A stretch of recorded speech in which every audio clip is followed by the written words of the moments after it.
काजीरंगा राष्ट्रीय उद्यान पहुंचे मुख्यमंत्री डॉक्टर मोहन यादव। असम के दौरे के दौरान मुख्यमंत्री काजीरंगा राष्ट्रीय उद्यान पहुंचे।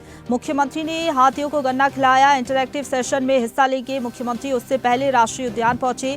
तो दूसरा दिन है असम दौरे का। एमपी में निवेश को लेकर उद्योगपतियों से चर्चा करेंगे। इंटरैक्टिव सेशन में शामिल होंगे। कई सेक्टर्स पर सरकार का फोकस है, लेकिन उससे पहले राष्ट्रीय उद्यान पहुंचे मुख्यमंत्री। वहां पर भ्रमण किया, अवलोकन किया राष्ट्रीय उद्यान का। आज मैं काजीरंगा असम में हाथी और राइनो तमाम प्रकार के वन्य जीवों के संबंध में हमारे यहाँ मध्य प्रदेश में भी अब हाथी आ गए हैं। पहले हाथी नहीं थे, अब 2 साल से लगभग 70 से ऊपर हाथी हमारे बांधवगढ़ और अन्य अभयारण्य में है।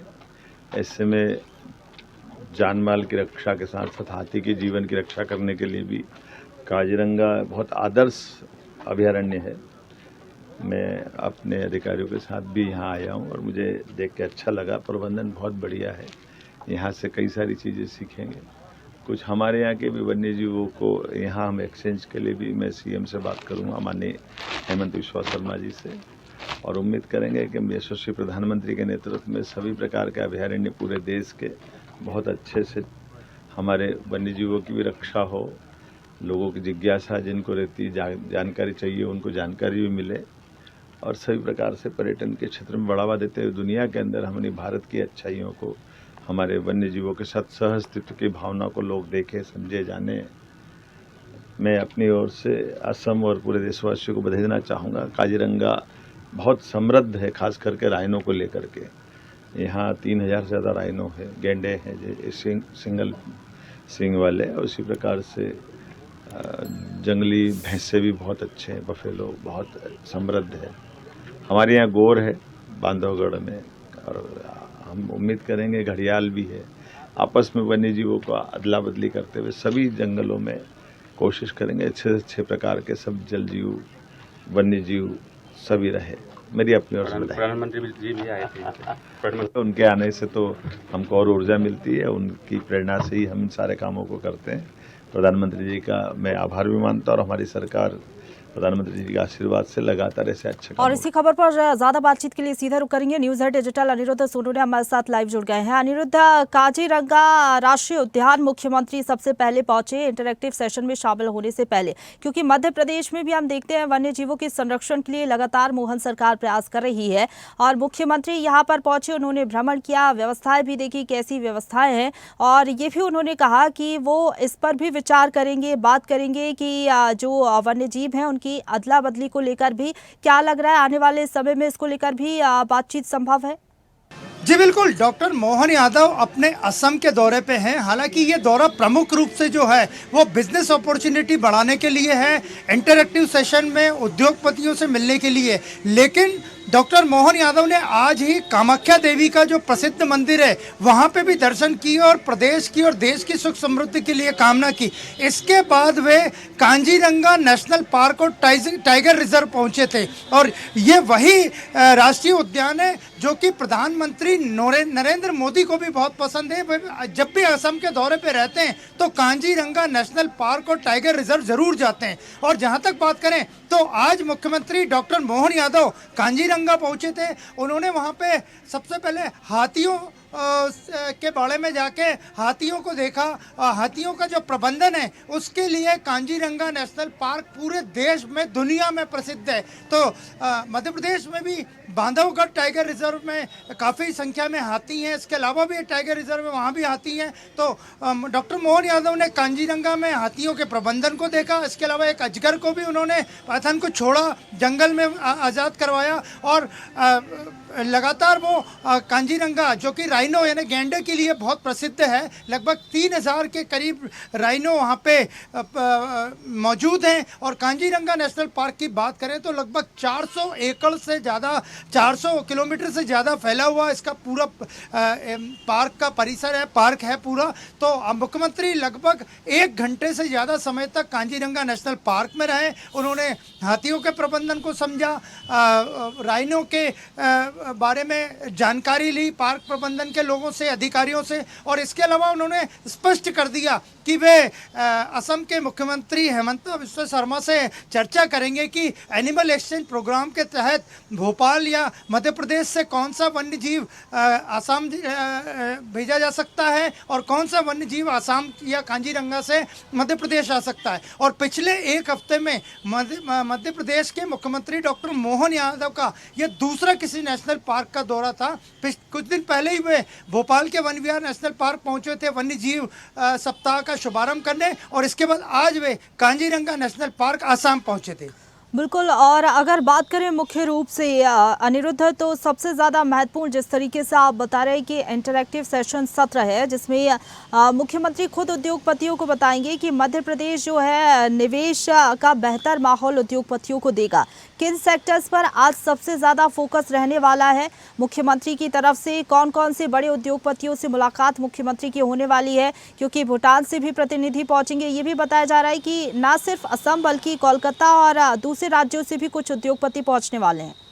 जी बिल्कुल, जहाँ तक हम आसाम की बात करें तो आसाम न केवल अपनी चाय के बागानों के लिए प्रसिद्ध है बल्कि वहाँ पे सीमेंट उद्योग के लिए भी जाना जाता है। इसके अलावा पेट्रो कंपनियों के भी बड़े कार्यालय और डिपो आदि वहाँ पे मौजूद हैं। और जहाँ तक बात करें तो आज कोलकाता से भी कुछ बिजनेस घराने से जुड़े लोग, कंपनीज के सीईओज और कंपनी के मालिक वहाँ मौजूद रहेंगे इंटरैक्टिव सेशन में, जो कि लगभग 2 बजे के बाद दोपहर होगा। और इसके अलावा भूटान से भी कुछ प्रतिनिधि आने वाले हैं। और मुख्यमंत्री का यही उद्देश्य है कि किस तरह नॉर्थ ईस्ट के राज्यों से भी मध्य प्रदेश का कनेक्शन और बढ़े और वहाँ भी बिजनेस अपॉर्चुनिटी अगर है तो मध्य प्रदेश वहाँ पहल करे और वहाँ के उद्योगपति खासकर भूटान के, बंगाल के और आसाम के मध्य प्रदेश में निवेश करें, क्योंकि मध्य प्रदेश न केवल टाइगर स्टेट है बल्कि बिजनेस डेस्टिनेशन के लिए भी आने वाले समय में जाना जाएगा। और डॉक्टर मोहन यादव और उनकी टीम यही प्रयास कर रही है। और जहां तक बात करें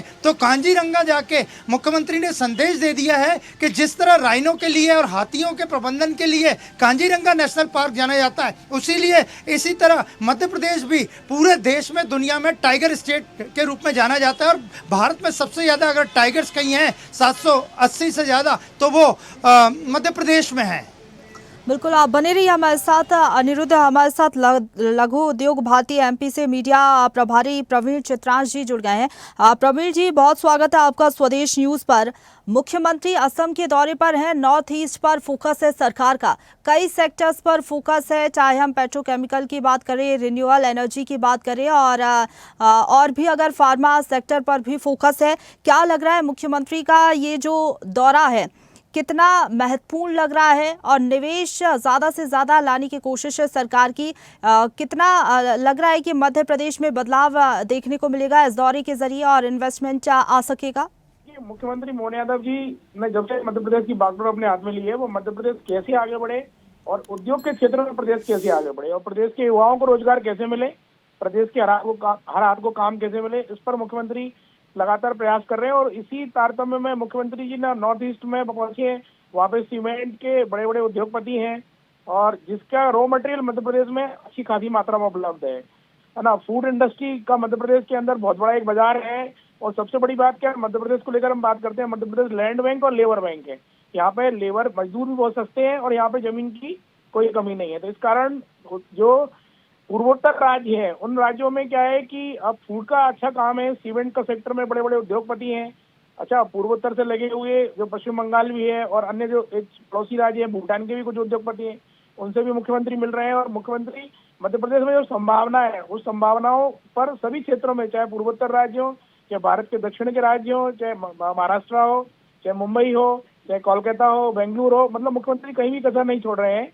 और इसको देखकर लगता है कि मुख्यमंत्री जी की इच्छा शक्ति है, उसके अनुसार लगता है कि जो निवेशक मध्य प्रदेश में कैसे आए और कैसे निवेश करें, और इस पर मुख्यमंत्री का फोकस है। इसी के चलते मुख्यमंत्री का ये आसाम दौरा है और इसमें जो सीमेंट के बड़े बड़े उद्योगपति जिन्होंने वहाँ टेक्सटाइल यूनिट लगाई हुई है, सीमेंट की यूनिट लगाई हुई है, फूड प्रोसेसिंग और टी का बड़ा काम है, इसके लिए मध्य प्रदेश में एक अनुकूल माहौल है।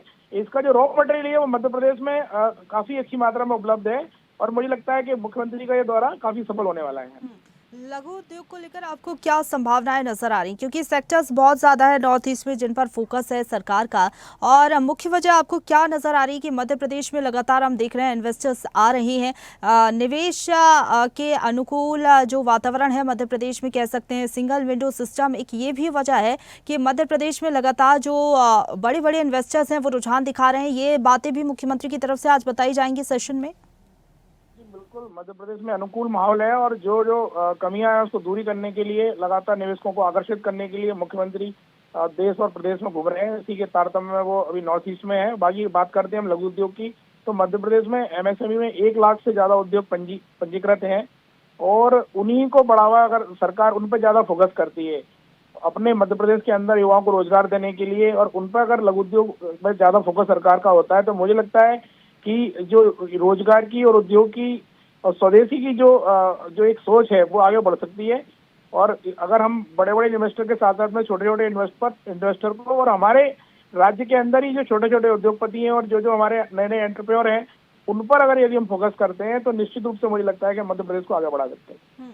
एक जो बात भी सरकार लगातार ये कह रही है कि ज़्यादा इन्वेस्टर्स आएंगे तो ज़्यादा इन्वेस्टमेंट होगी, रोजगार के अवसर भी सृजित होंगे, तो स्थानीय स्तर पर आपको लग रहा है कि लोगों को लाभ मिलेगा इसका?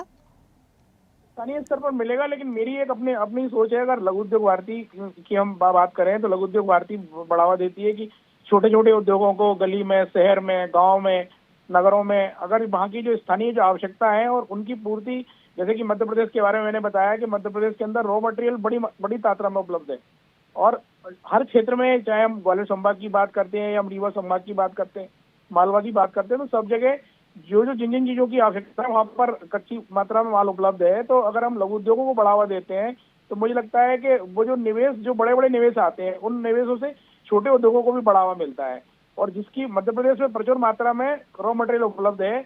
जैसे हम हेल्थ सेक्टर की बात कर रहे हैं, फार्मा सेक्टर में मध्य प्रदेश में काफी प्रोग्रेस कर रहा है। हम बात करते हैं यदि सीमेंट की, तो हम जाते हैं विंध्य वाला जो क्षेत्र है हमारा, वहाँ रॉ मटेरियल काफी मात्रा में उपलब्ध है। तो रिक्टर्स पर भी मध्य प्रदेश में काफी काम हो रहा है, सेमीकंडक्टर मध्य प्रदेश में बनाए जा रहे हैं।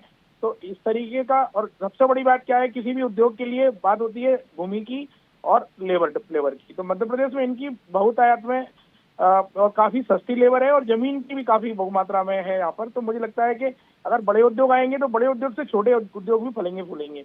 तो कुल मिला के मुख्यमंत्री के जो प्रयास हैं उन प्रयासों से निश्चित रूप से अगर क्रियान्वित हो जाते हैं तो लघु उद्योगों को सफलता मिलेगी और प्रदेश आगे बढ़ेगा। चलिए प्रवीण जी, जिस तरीके से आप भी कह रहे हैं कि एमएसएमई सेक्टर को भी एक नई उड़ान इसके जरिए मिलेगी, जिस तरीके से आप बता रहे हैं रोजगार के अवसर भी सृजित होंगे और कहीं ना कहीं स्थानीय स्तर पर भी फायदा इसका हो सकेगा। बहुत धन्यवाद आपका हमारे साथ जुड़ने के लिए। अनिरुद्ध, आपका भी बहुत धन्यवाद हमारे साथ जुड़ने के लिए। ताजा खबरों के लिए लाइक, फॉलो और YouTube पर सब्सक्राइब कर बेल आइकन दबाएं। साथ ही ताजा अपडेट्स के लिए SwadeshLive.com पर विजिट करें।